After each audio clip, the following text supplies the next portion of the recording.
প্রিয় সাংবাদিকবৃন্দ, আমি মোহাম্মদ শরীফ। আমার চাচা মোহাম্মদ আবু বক্কর, গ্রাম শিবেরডাঙ্গি, দক্ষিণ পাড়া, ডাকঘর রাজীবপুর, উপজেলা রাজীবপুর, জেলা কুড়িগ্রাম। এই মর্মে সংবাদ সম্মেলন করিতেছি যে গত 14 সেপ্টেম্বর 2025 তারিখে রাত 11:30 দিকে আমাদের নিজ বাড়িতে রাজীবপুর থানা পুলিশের একদল এসে পুলিশ বলে আপনার চাচা আবু বক্কর এর নামে ওয়ারেন্ট রয়েছে। এই কথা বলে পুলিশ আমার চাচাকে পুলিশের গাড়িতে তুলে থানায় নিয়ে যায়।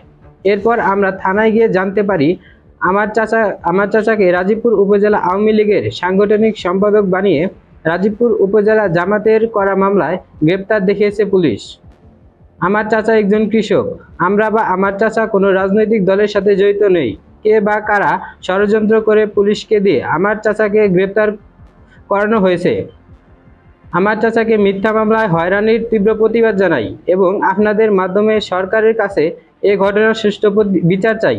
বাক্কার চাচা আমাদের গ্রাম প্রতিবেশী, সে একজন ভালো মানুষ এবং আমরা একসাথেই মাঠে কৃষি কাজ করি এবং সে মাছ চাষ করে তার জীবিকা উপার্জন করে।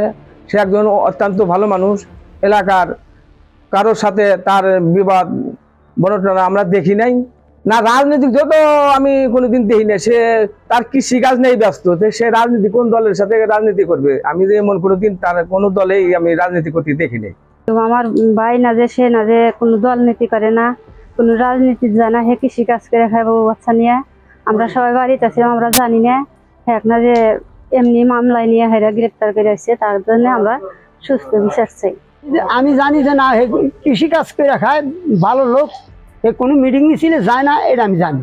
আপনি কি কিছু প্রিন্ট করাতে চান? প্রিন্টস এন্ড কর্পোরেশন আপনার সব প্রিন্টিং সমাধান নিয়ে এসেছে। মগ, পানির বোতল, T shirt, tiles, photo frame, আমরা সবকিছু প্রিন্ট করি আপনার পছন্দের ডিজাইন, আপনার স্টাইলে। প্রিন্টস এন্ড কর্পোরেশন, আপনার প্রিন্টিং সলিউশন, সব সময় আপনার পাশে।